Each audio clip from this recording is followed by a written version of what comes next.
বিয়েতে কি ফ্যামিলির মানুষ ছাড়া অন্য কাউকে সাক্ষী করতে হয়? মৃত্যুর আগে বাসায় কাফনে কাপড় পরলে গুনাহ হবে কি? আমার বায়ুর সমস্যার কারণে আমাকে প্রতি ওয়াক্ত নামাজের জন্য 4-5 বার ওযু করতে হয়, তারপরও ওযু ধরে রাখতে পারিনি, অবস্থা আমার করণীয় কি? আমার ছেলেটা আগে ভালো ছিল, সে এবার ইন্টার পরীক্ষা দিয়েছে, বন্ধুদের পাল্লায় পড়ে সে খারাপ জিনিসপত্র সেবন করা শুরু করেছে, ওর বাবা নেই, আমার কি করণীয়, আমি কি আমল করতে পারি? বোন ইভা, খুবই পীড়াদায়ক এই বিষয়টি। আল্লাহ রাব্বুল আলামিনের কাছে আমরা দোয়া করি, আল্লাহ আপনার সন্তানকে হেদায়েত দান করুন, তাকে আল্লাহ রাব্বুল আলামিন হেদায়েতের আলো দ্বারা আলোকিত করুন। আর আপনার জন্য আমাদের পরামর্শ হবে, আপনি সন্তানের জন্য আল্লাহর কাছে চোখের পানি ফেলে দোয়া কবুলের সময়গুলোতে, বিশেষ করে জুমার দিন আসর পর, ভোর রাত, 5 ওয়াক্ত সালাতের পর, এছাড়া সাধারণ সময়গুলোতে আল্লাহর কাছে দোয়া করতে থাকবেন। এর পাশাপাশি আপনি আপনার সন্তানকে এই অসৎ সঙ্গ থেকে বের করে আনার জন্য উদ্যোগ নেওয়ার চেষ্টা করবেন।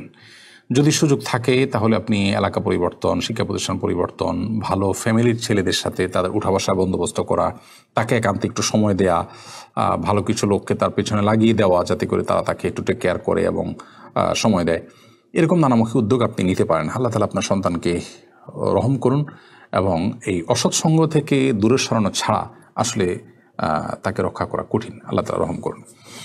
আমাদের অনেক ভাই বোন আমার জন্য দোয়া করেছেন আপনারা, এবং আমার কল্যাণ কামনা করেছেন, সুস্থতা কামনা করেছেন।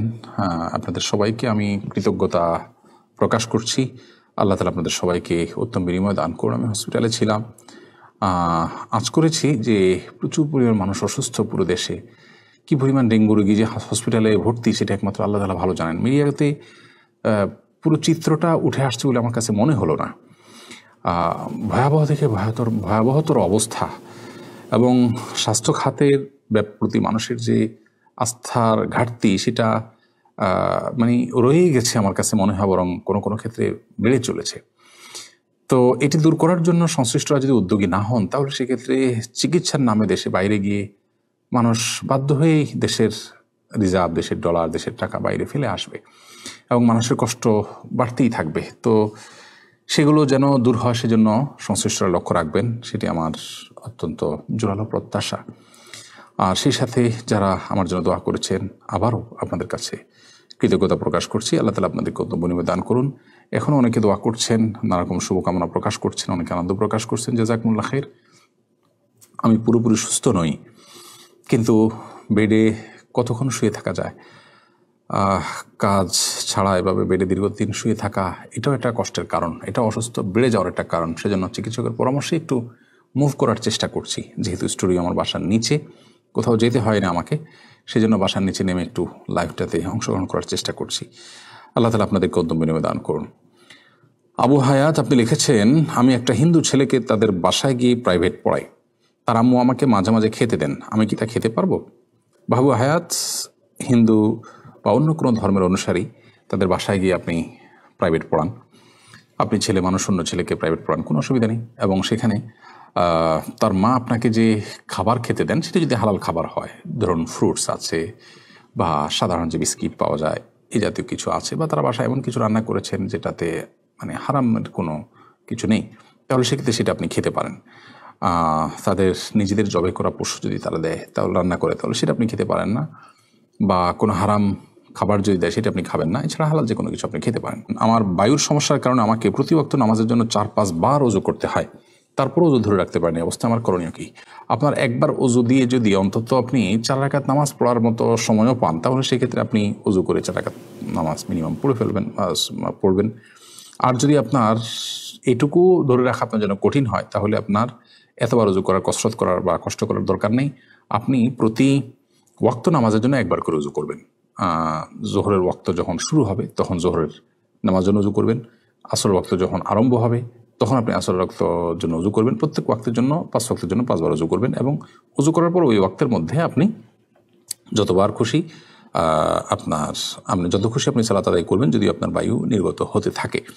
কারণ এটি আপনার অসুস্থতার কারণে হয়েছে, এবং অসুস্থতাজনিত কারণে যদি বায়ু নির্গত হতে থাকে বা এই জাতীয় কোনো অপবিত্র কিছু বের হতে থাকে, ওযু ভাঙতে থাকে, তাহলে সেক্ষেত্রে আপনি অসুস্থ মানুষের কাতারে পড়বেন। অসুস্থ মানুষ প্রতি ওয়াক্তের জন্য একবার ওযু করলে পুরো ওয়াক্তে আপনি অন্য কোনো ওযু ভঙ্গের কারণ যদি পাওয়া না যায়, তাহলে সেক্ষেত্রে আপনি এই ওযু দিয়ে নামাজ পড়তে পারবেন, যত খুশি তত নামাজ পড়তে পারবেন ইনশাআল্লাহ বিদিনিল্লাহ।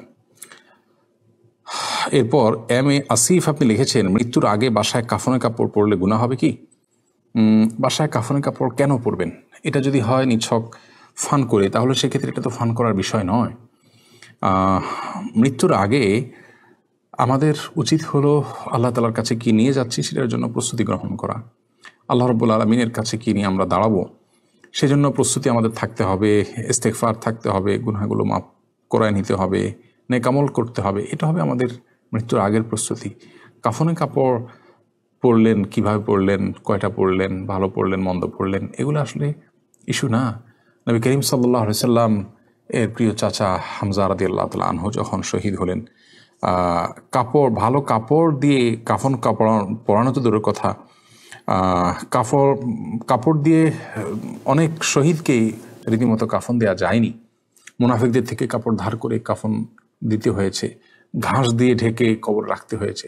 তারা কিন্তু জান্নাতের আলা মাকামের অধিকারী ইনশাআল্লাহ তাআলা। তাহলে আমাদের ট্রায়াল হবে আমি আল্লাহর সামনে কি নিয়ে দাঁড়াবো সেটা নিয়ে। আমার ট্রায়াল হবে, আমার প্রস্তুতি হবে যে আমি আল্লাহ রাব্বুল আলামিনের কাছে গুনাহগুলোকে মাফ করে যেতে পারছি কিনা, সেটা হলো মূল বিষয়। কাফনে কাপড় পরে প্রস্তুতি নেওয়া বা দেখা, এগুলো কোনো প্রয়োজন নাই, এবং এগুলো কোনো ক্ষেত্রে আপনার শরিয়াত দৃষ্টিকোণ যদি আমরা আমাদের বিবেচনায় বলি, তাহলে সেক্ষেত্রে সেটা কোনো ক্ষেত্রে সেটা নিন্দনীয় পর্যায়ে চলে যায়। এই জন্য বাসায় কাফনে কাপড় পরার কোনো প্রয়োজন নেই। হ্যাঁ, যদি এমন হয় এমনিতে আপনি কাফনের জন্য নিজে কাপড় কিনে রেখেছেন, সেটা অন্য কোনো কাজে আপনি পরেছেন, তো সেটাতে অসুবিধা নেই। জাহিদ আরাফ আপনি লিখেছেন, বিয়েতে কি ফ্যামিলির মানুষ ছাড়া অন্য কাউকে সাক্ষী করতে হয়? না, এরকম কোনো শর্ত নেই যে বিয়েতে ফ্যামিলির বাইরে কাউকে সাক্ষী রাখতে হবে। সাক্ষী ফ্যামিলির কেউ হতে পারে, ফ্যামিলির বাইরে কেউ হতে পারে। আপনার বাবা আপনার সাক্ষী হতে পারেন, আপনার ভাই আপনার সাক্ষী হতে পারেন, আপনার ভগ্নিপতি আপনার সাক্ষী হতে পারেন, অপরিচিত কেউ সাক্ষী হতে পারেন, ছেলে পক্ষের হতে পারে, মেয়ে পক্ষের হতে পারে। সাক্ষীর শর্ত পূরণ করলেই হলো। দুজন পুরুষ সাক্ষী থাকবেন, তারা সাক্ষ্যদানের জন্য উপযুক্ত হবেন, ব্যাস। প্রাপ্তবয়স্ক, তারা নির্দিষ্ট ভালো মানুষ, ব্যাস যথেষ্ট। সেটা ফ্যামিলির সদস্য হবে নাকি ফ্যামিলির বাইরে কেউ হবে, এটা কোনো গুরুত্বপূর্ণ বিষয় না, বা শরিয়াতে এটার জন্য কোনো নির্দেশনা দেয়নি। আর সে ইসলাম আপনি লিখেছেন, বাবা যদি ছেলের সাথে দিনের পর দিন জুলুম করে, অন্যায় অবিচার করে, ক্ষেত্রে কি করণীয়? আল্লাহ তাআলা রহম করুন। অনেক বাবা সন্তানদের প্রতি, অনেক মা সন্তানদের প্রতি জুলুম করেন। বাবা মা তাদেরও মনে রাখতে হবে যে জুলুমের বিচার তাদেরটাও হবে। যদি তারা জুলুম করেন সন্তানের প্রতি, তাহলে তাদেরকেও আল্লাহ তাআলার কাছে জবাবদিহি করতে হবে। অনেক বাবা মা আছেন, তারা মনে করেন যে আমরা তো বাবা মা, আমাদের বোধ হয় কোনো জবাবদিহিতা নাই, আমাদের বোধ হয় সন্তানদের প্রতি যা খুশিতে আমরা করতে পারবো। এটা মূলত ভুল ধারণা। বাবা মারাও জুলুম করলে তাদের প্রতি অবশ্যই তাদের সেইগুলোর বিচার হবে, কিন্তু সন্তান হিসাবে আমরা বাবা মার অবিচারের বা তাদের জুলুমের বিচারের দায়ভার নিজেদের ঘাড়ে আমরা তুলে নিব না। অর্থাৎ কোনো প্রকার বাবা মার প্রতি বেয়াদবি করা চলবে না। তবে হ্যাঁ, জুলুমের বিহিতের চেষ্টা আমি করতেই পারি ন্যায়সঙ্গতভাবে।